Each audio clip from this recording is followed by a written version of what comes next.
Okay, so last time one of you asked me what is a gold leaf electroscope, right? So unfortunately, a poor man cannot afford a gold leaf electroscope, but I have made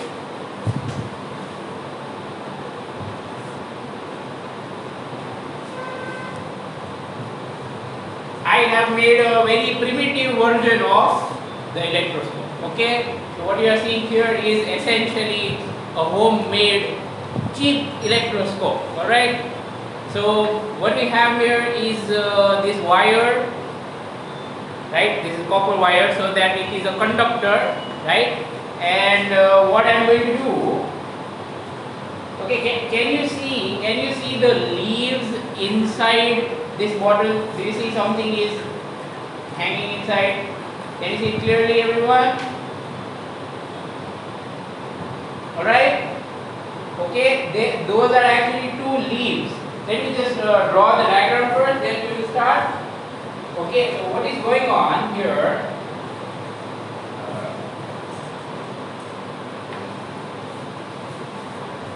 What is going on here is that from the wire at the top, over here I have attached two leaves and they are very light. Okay, so what will happen is when this will get charged,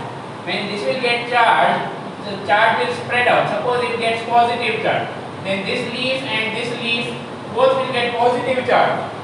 And you know, like charge is repelled. So when this gets charged, the angle between leaves will increase. Did you understand? When this will get charged, the angle between leaves will increase.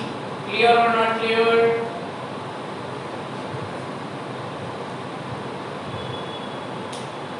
Okay, fine. So let's see what's going on. I am also going to show you, listen to this. I am also going to show you charging by induction over here. Alright. So first of all you need to remember that human body, I am a human. Okay, human body is a conductor. Alright, human body is a conductor. So when I will touch it, okay, and of course my feet are on the ground. So when I will touch something, it will become grounded. Do you remember earthing or ground, everyone? Do you remember earthing or ground from yesterday? Right, very good. Okay, so let's begin the procedure. Alright, so here we go. So first of all, you see the leaves, they are not very far away from each other. I hope you can see them. Okay, maybe I can move around a little bit. Okay, right? So now I'm going to charge this balloon up. Now how to do that? Pretty simple.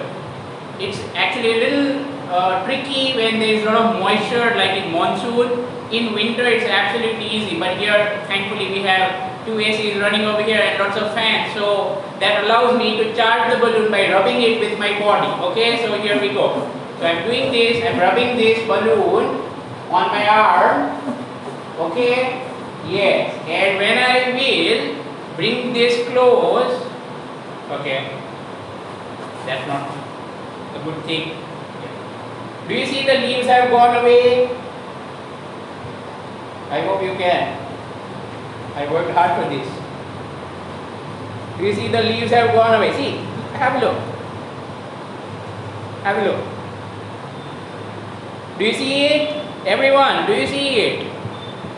Okay, but that's not it. There is more. Have a look. Now what I'm going to do is I'll bring this balloon close to this. Okay, let me just charge it up one more time. Okay. Yeah. And then, you see, this is like bringing that lollipop. I hope you remember. This is like bringing that lollipop. I will touch it with my finger so it's ground. Then I will remove the ground and then I will remove the lollipop. And tada, you see this is charged. You see they are not coming close to each other. Do you realize that? They are not coming close. However, I tilt them, they will not touch each other. Do you see it? And the further magic. Now see, what we have learned is, if you take a positively charged rod, the object charged by induction becomes negative. Do you remember? If I take a positively charged rod, then the object charged by induction becomes negative. Alright, Raj, I will definitely tell you that, don't worry. Okay, let me finish the experiment first. So now if what we are having is this balloon, if it's positive, I don't know whether it's positive or not, I don't care. Right, but whatever is the charge on balloon, the charge on the leaves is opposite. So you see they are attracting. Do you see the leaves are getting attracted to the balloon? Do you see the leaves are getting attracted to the balloon? Yes or no? See, have a look. Why? Because the balloon and the leaves have opposite charge. Let's ground this now. Okay, basically the moisture in the air is taking away the charge. Otherwise, in winter, this experiment is so easy to see, right? Okay, it's very easy to see. Let's go again. Okay, so that you get one more look at it. It's not lagging.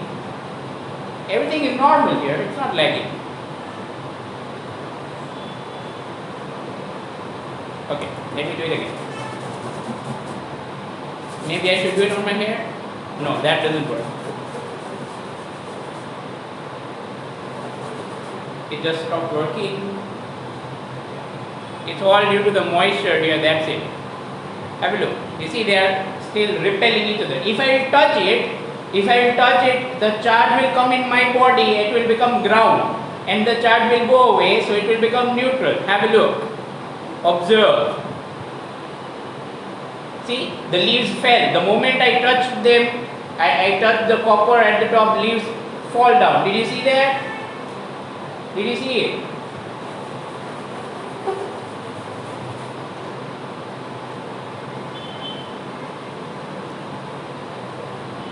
Right? So now I hope this is fairly clear. Again, showing the attraction. You see, if I take the balloon this way, the leaves come this way. If I put the balloon this way, the leaves come that way.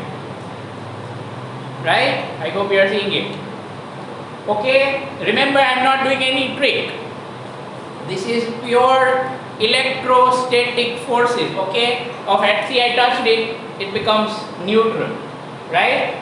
Okay? So, hopefully you understood what an electroscope is. This is what a primitive version is. Right? In actual laboratory instrument, you would have the measurement for angle also. Alright, you would have the measurement for angle as well. So based on that, you can find out what is the charge stored on the leaf. Okay? Right, now just to answer your question, how to make this? Very simple, I just say it very quickly. Simple empty water bottle, okay? And I made a hole in the lid, the cap. This is a copper wire. You can take any thick copper wire, alright, and make a coil like here, as you can see. And then at the end of this, I made a hook-like thing, and these are just aluminium foils, right? I'm sure you have seen aluminium foil at least once in your life. Okay, use it, hang it like this, and then rub a balloon or anything, and then charge it. Alright, understood how to make it?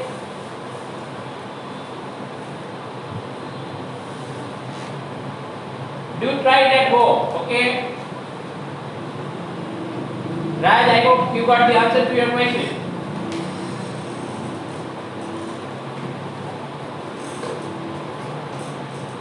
Okay, now let's get back to the board.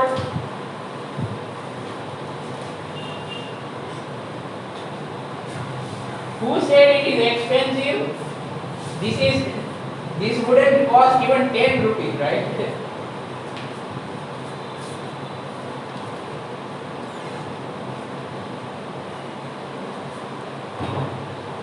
You wrote wrong. Yeah, fine. Correct. Okay. Yeah, don't worry. I understand. Actual gold leaf electroscope, as the name says, is made up of gold, right? The leaves are made up of gold because gold is definitely a better conductor than aluminium, right? But like I said, a poor man cannot afford all that. So, in this is by putting a protractor. Yeah, in an actual instrument, one leaf is fixed basically, and the other leaf can turn. You understand what I'm saying? One leaf is fixed and the other leaf can turn, and behind this there is a protractor. Got it?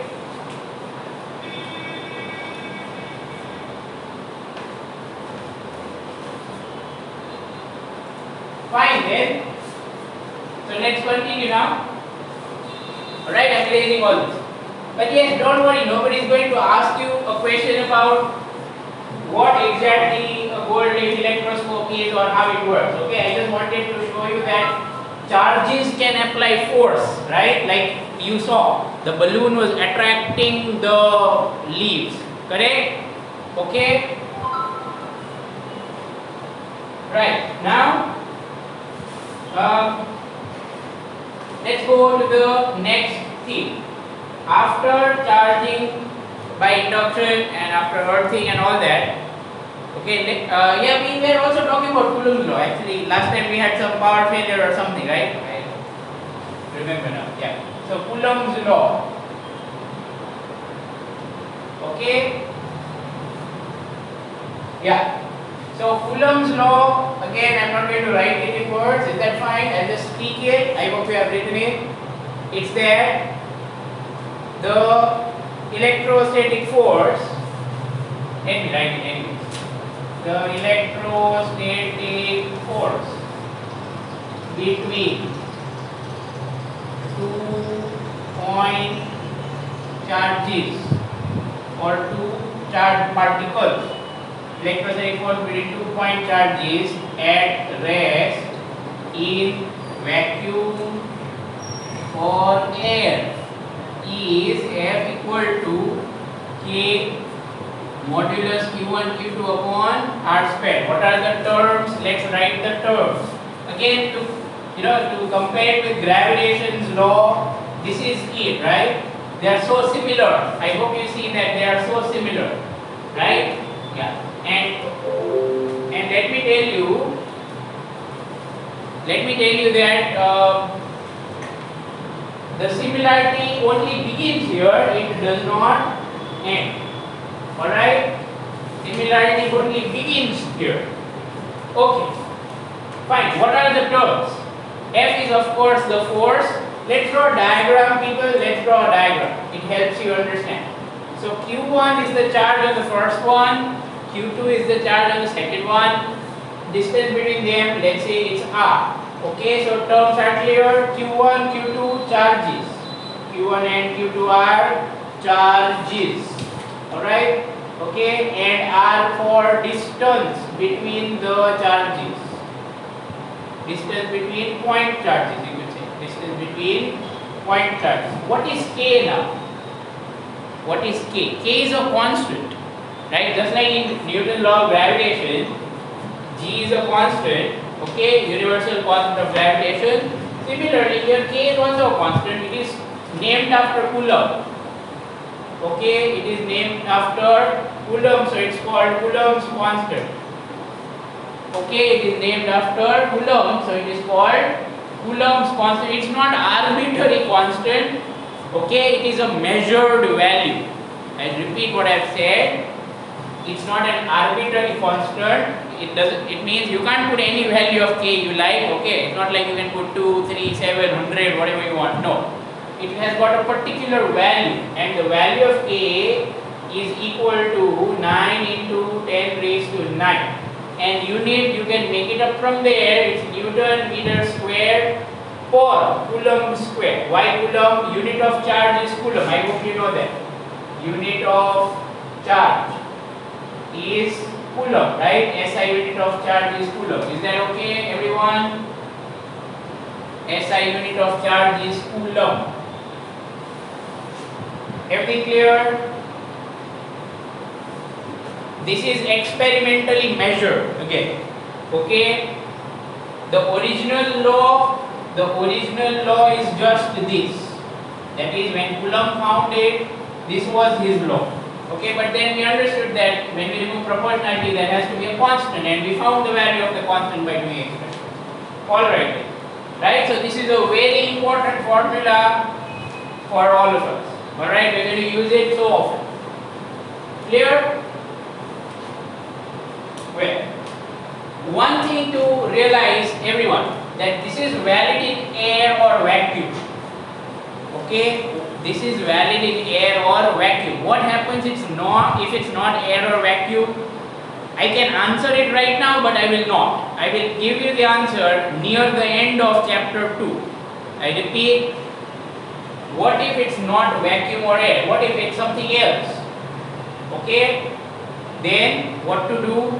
I'll answer that at the end or near the end of chapter 2. Alright? Okay. Fine. So this is what it is for. Again, a very common mistake that people make is that they forget that this is only true for 2-point charges. People make a mistake that they forget that this is only true for point charges. Why modulus? Well, force magnitude. See, this is not vector. First of all, this is not vector. Alright? So magnitude always has to be positive. But what if one charge is negative?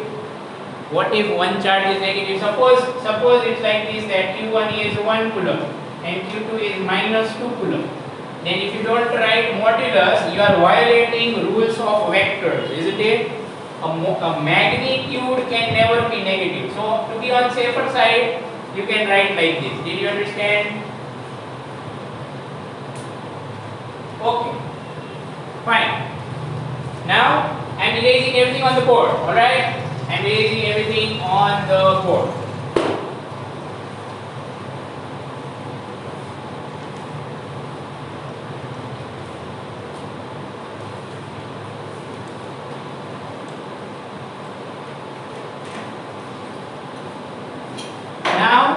We talked about magnitude. Now it's time for vector form. Okay? So Coulomb's law in vector form. Just like there was law of gravitation in vector form. Okay? Again, I told you to revise gravitation. I hope you have done it. So Coulomb's law in vector form. So suppose that this is some coordinate system. Here is origin, and here is one charge, okay, let's say Q1, and maybe somewhere here is another charge, let's say Q2. So the position vector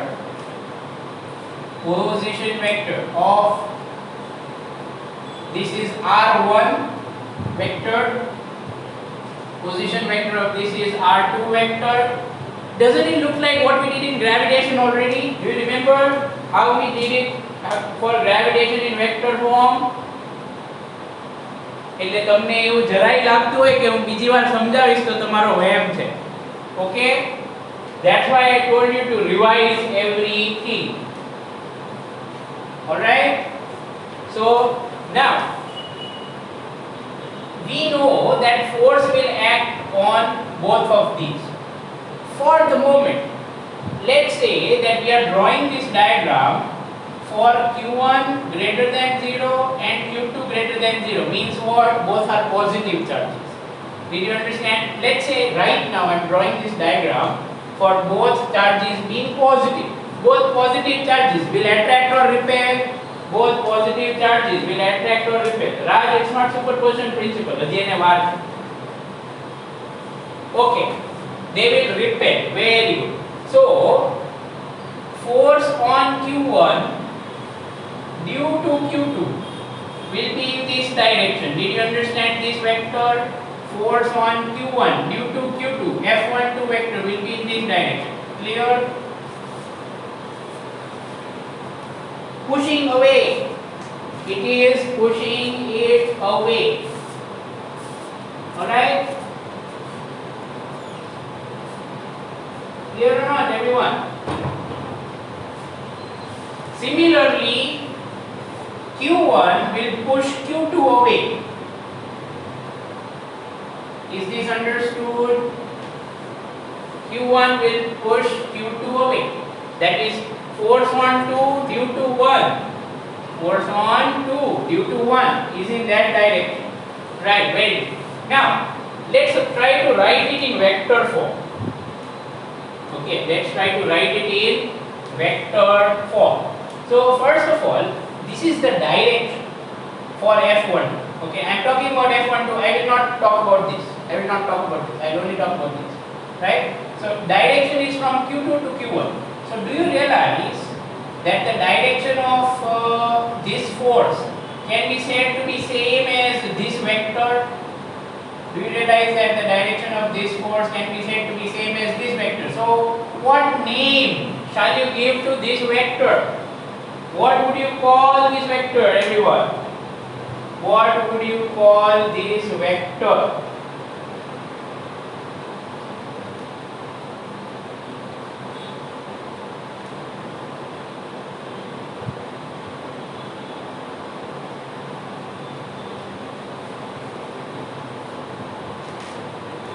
This is R1 vector minus R2 vector, everyone. R1 vector minus R2 vector by triangle law of subtraction, isn't it? This is by triangle law of subtraction. One vector here, one vector there. So this vector head minus tail. So this head is at R1, tail is at R2. So head minus tail. I hope you remember that. Okay. હવે બોલો હજી કે 11th count નથી બરાબર ને? Okay, I hope you have understood how much we are going to use 11th in 12th standard already. Alright? Now, so next we can write that F12 vector is in direction. F12 vector is in direction of R1 vector minus R2 vector. Okay, F12 vector is in direction of R1 vector minus R2 vector. Okay, so how do you find direction of a vector, people? How do you write or find direction of a vector? What do we use to write or find direction of a vector?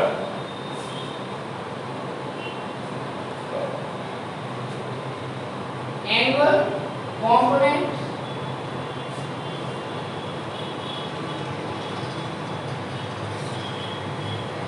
fine, no problem. Let me rephrase the question. What is used to indicate? What is used to indicate direction? What indicates direction of a vector? What indicates direction of a vector?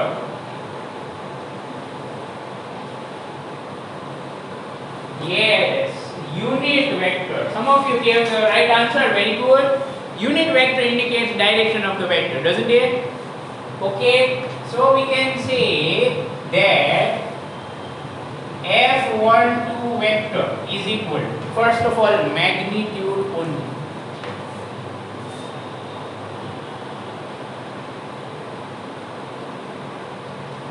What's the distance between them? What's the distance between them? Let me call this distance as R12. Let me call this distance as R12.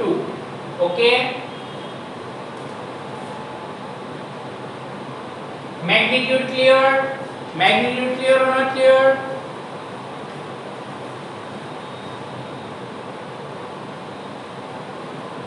Okay. Direction. Direction means direction of this. So, do you realize that I should write it like this? Any vector divided by its own magnitude. Any vector divided by its own magnitude. What does it give? Any vector divided by its own magnitude. This vector, okay, divided by its own magnitude. What does that give? Unit vector. Very good. Okay, it will give the unit vector in that direction, right? Also, use this here. Both are positive, so we don't have to worry about modulus. You understand what I am saying? Both are positive, we don't have to worry about modulus. Okay? So now, I am going to write this in a slightly different way. I am going to just write it as R12 hat. This whole thing, I am going to write it as R12 hat. What is R12 hat? Let's write it. Where R12 hat is equal to R2 vector minus R1 vector upon modulus of R2 vector minus R1 vector. That is nothing but, like in relative velocity. Do you remember? In relative velocity we used to write something like this. Yes or no?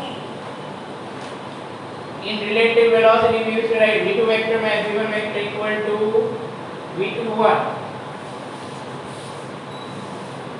Okay, so just like, okay, just one second. I wrote this reverse, excuse me, by mistake I copied it wrong. Please change it.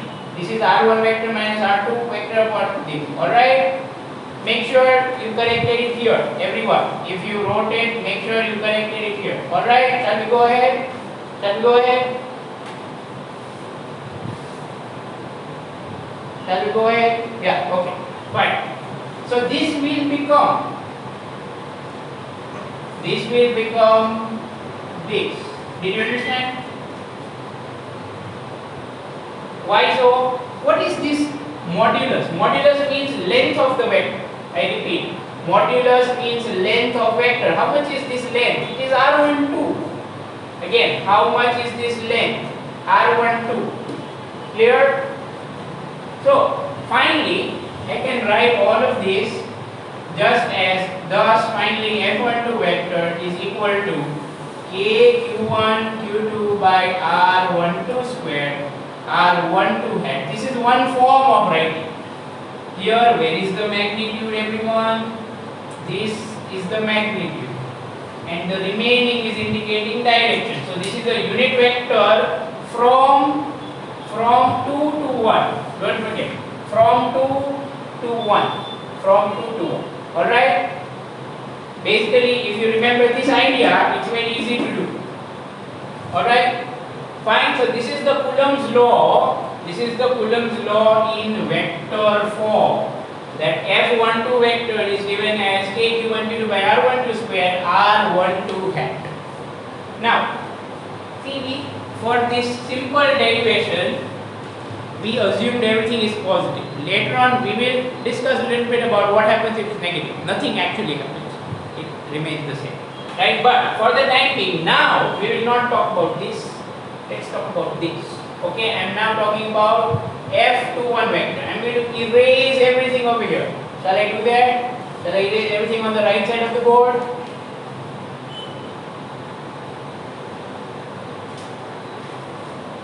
Okay.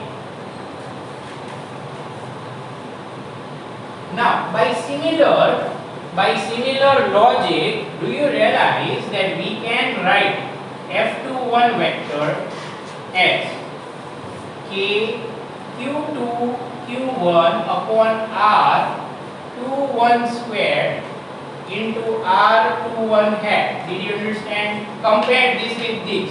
By similar logic, we can write it like this. Yes or no?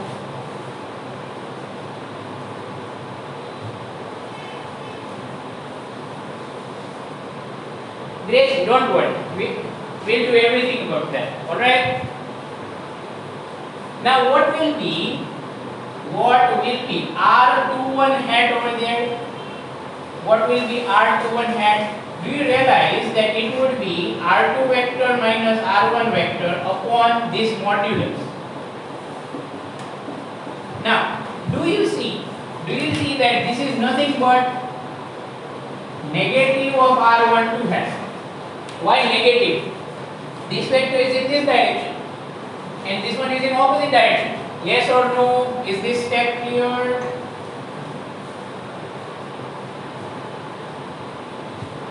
Is this step clear? Also, maths is telling you the same. Maths is telling you the same, isn't it? Look at this, look at this. This is negative, right? Okay. So we can say here that if I put this value at this place, if I put this value here, so do you realize I will get F21 vector equal to K Q2 Q1 upon R21 square. Instead of R21 hat, I write minus R12 hat. Okay or not okay? I write minus R12 hat. I have used this over here. Now, well, do you see any relation between these two? Do you see any relation between, this one and this one? Sorry, excuse me. Do you see any relation between these two? Compare them. Compare this and this. What do you see? Compare this and this. What do you see?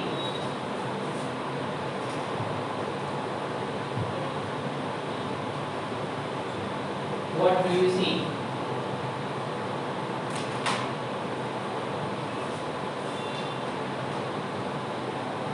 Yes, they are negative of each other. Correct. Equal in magnitude and opposite in direction.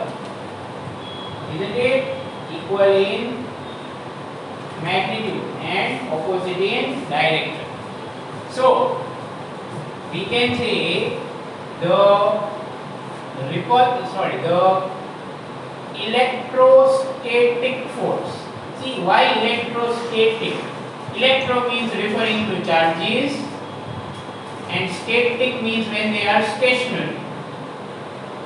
Right? Or you can also say Coulomb force. You know, some people call it the Coulomb force. Right? Instead of saying electrostatic force, some people call it Coulomb force. Okay. So this force obeys Newton's third law. Doesn't it?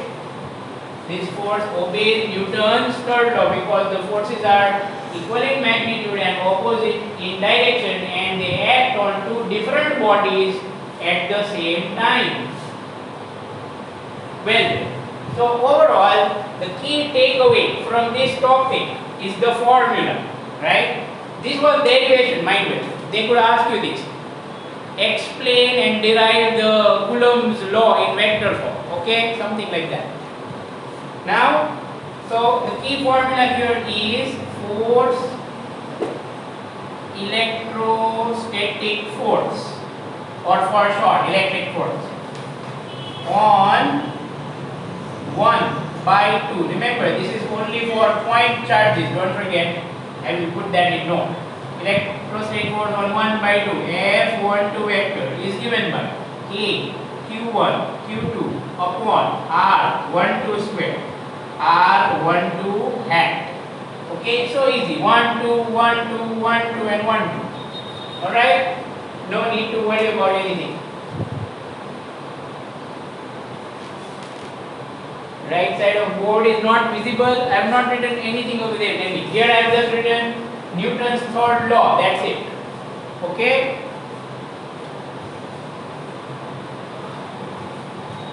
Fine. Now here. So this is the final formula actually. Okay. This is the final formula. What are the terms? Q1, Q2 are charges. There is no modulus here. Mind well.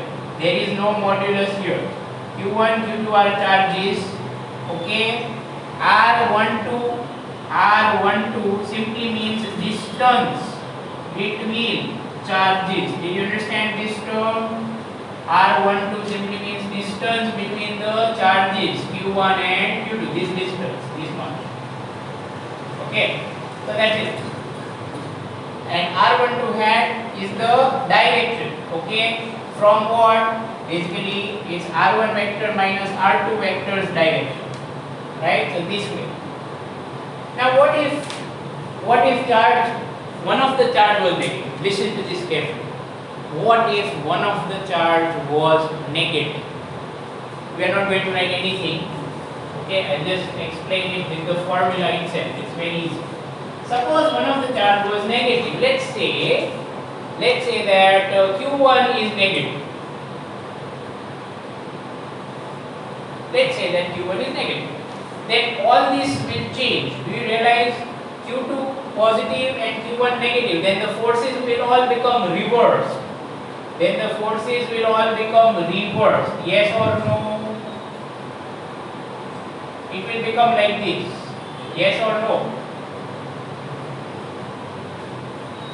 Why? Why will the forces become reversed? If one is negative, one is positive. These are which type of charges? Unlike charges. And unlike charges will attract. Understood? So now, basically, what this means is, by changing the polarity or changing the sign of charge, only the direction is reversed. Correct or not?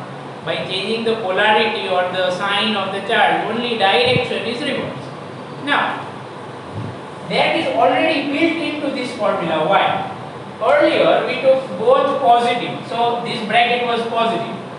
Do you realize that the moment Q1 is negative, suppose Q1 is negative, then automatically when you put that negative charge here, the direction will get reversed, because in a vector when you put a minus sign, the direction gets reversed. Did you understand? When you put a minus sign or when you put a negative, the direction gets reversed. Clear? So you don't have to worry about it. See whether the charge is positive or negative. The vector form is same. Right? Why? If Q1 is negative, that minus sign will take care of the reverse direction automatically. Right? I repeat, if Q1 is negative, the minus sign for Q1 will take care of the reverse direction automatically. Alright. Okay, so only when you are talking about magnitude, you have to be careful that you only put the value of the charge, not the polarity of the charge. You only put the value of the charge, magnitude of the charge, not the polarity. Okay, let's solve a question now. Okay, let's solve a question based on this. So, we're going to, example 1.4. Actually, let's do that later. Let's go to exercise. Sorry. Let's go to exercise. Everyone, let's go to the exercise. Question number 1. Question number 1. Exercise question number 1.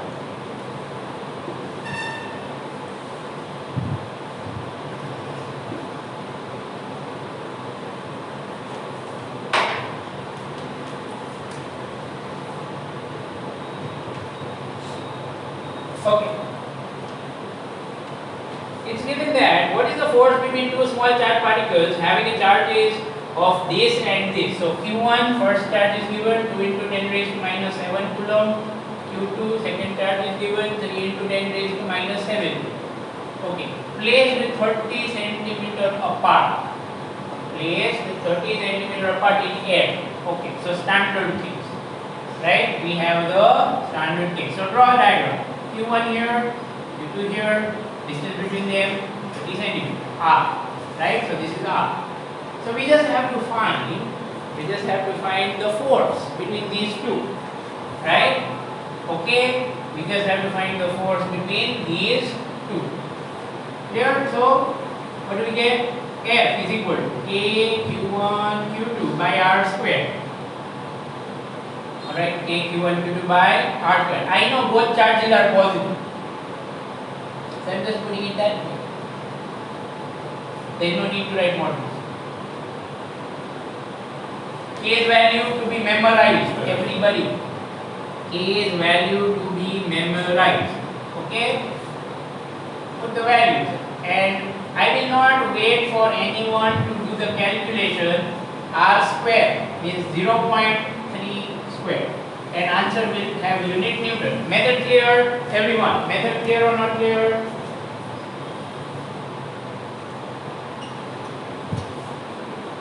Alright. Again, K's value is to be memorized. Okay, don't depend on anyone. You should know the value of K. Now, fine. Let's go to second one. Second question. Exercise question 1.2. Okay. The electrostatic force on a small sphere. Small sphere means like a particle. So here is one small sphere. Of charge 0. Let's say its charge is 0.4 microcoulomb, mu c microcoulomb, due to another small sphere of charge, how much charge? Minus 0.8 microcoulomb. Okay, in air is 0.2 Newton. Okay, some distance will be there between them. We are not given anything. And we are given that the force between these two, they are They will attract each other or repel each other, everyone? These two charges, will they attract each other or repel each other? Attract, very good. Because one is positive, the other is negative. See, if you want more clarity, you can draw it like this also. Understood? If you want more clarity, you can draw it like this, no problem. So F is equal.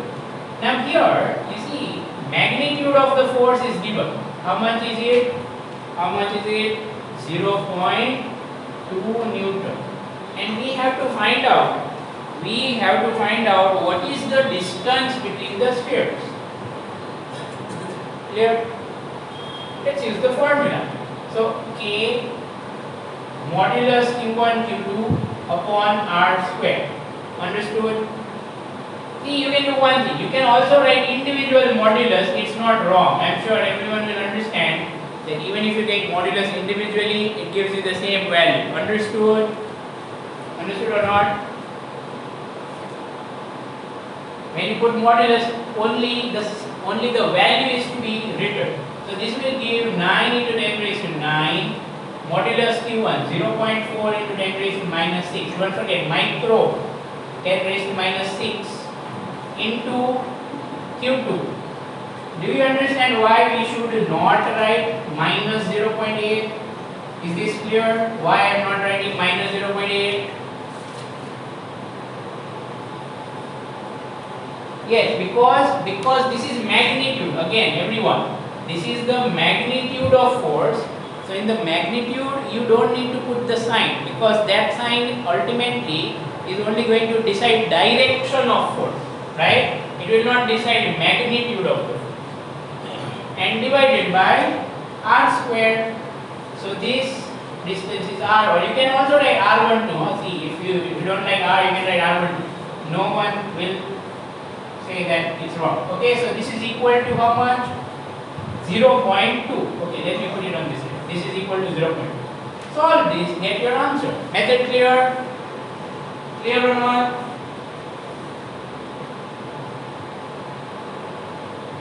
Part B is homework. So this was part A.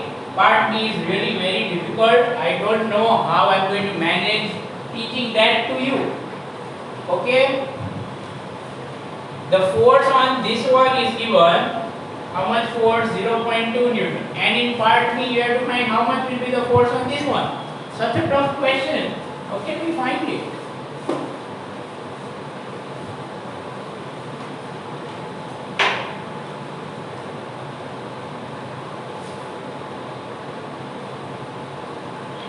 Okay.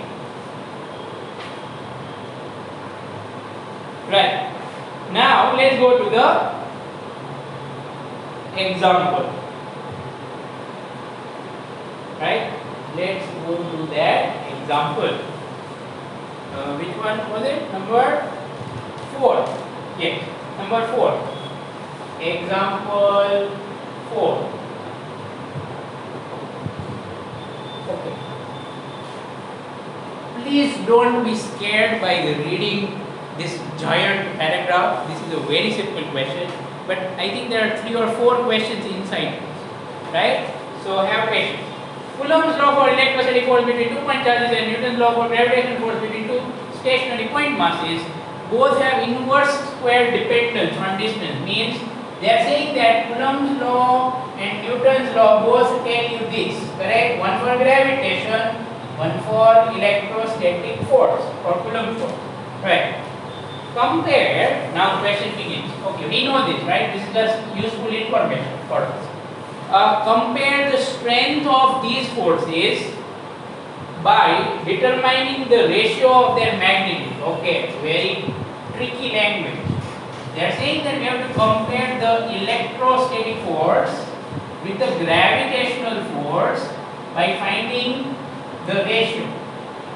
I repeat, compare the strength of these forces by determining the ratio of their magnitudes. Okay, for what? For case number 1. Case number 1. For what? For a proton and electron.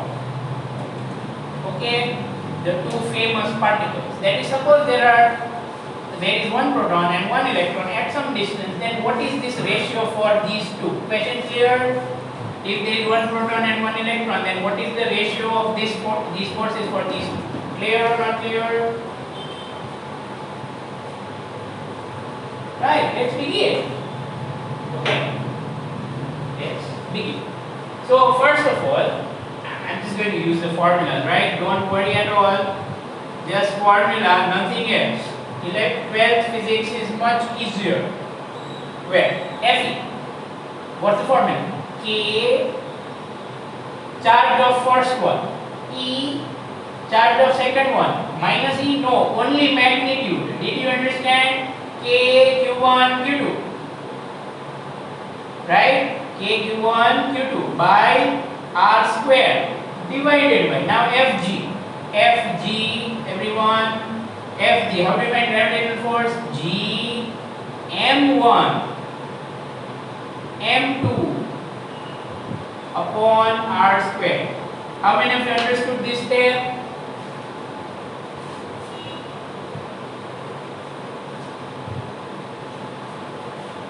अरे देवर समझावी तो दीदू. Both have inverse square dependence. Okay.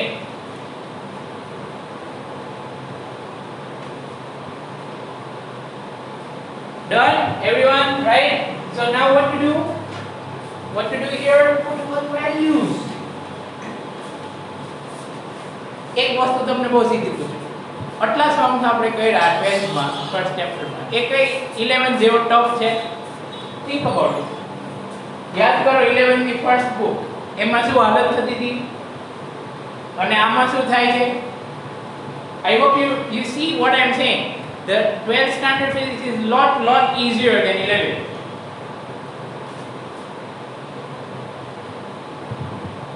Of course, Raj. Can be said, it's a fact. What you said is right. So, therefore, this ratio is equal to Fe upon Fg is equal to K, 9 into 10 raised to 9. Charge of electron square, 1.6 10 raised to minus 19 into 1.6 into 10 raised to minus 19 divided by mass of proton. How much is mass of proton? And here mass of electron. I hope everyone remembers these values directly. Okay.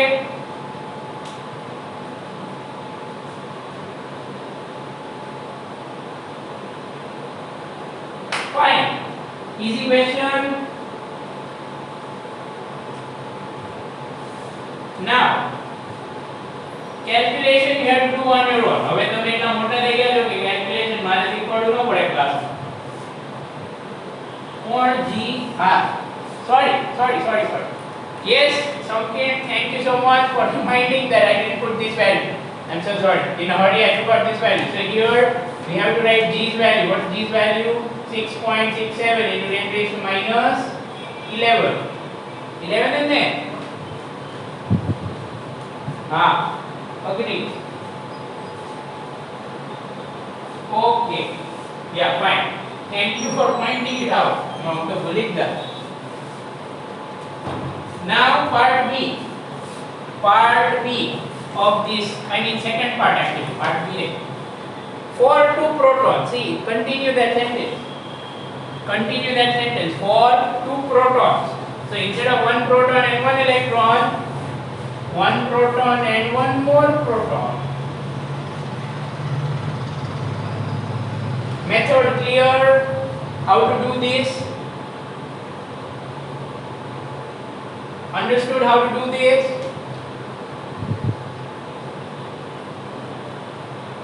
તમે form માં આવી ગયા ને 12th physics માં બરાબર ને કે નહીં?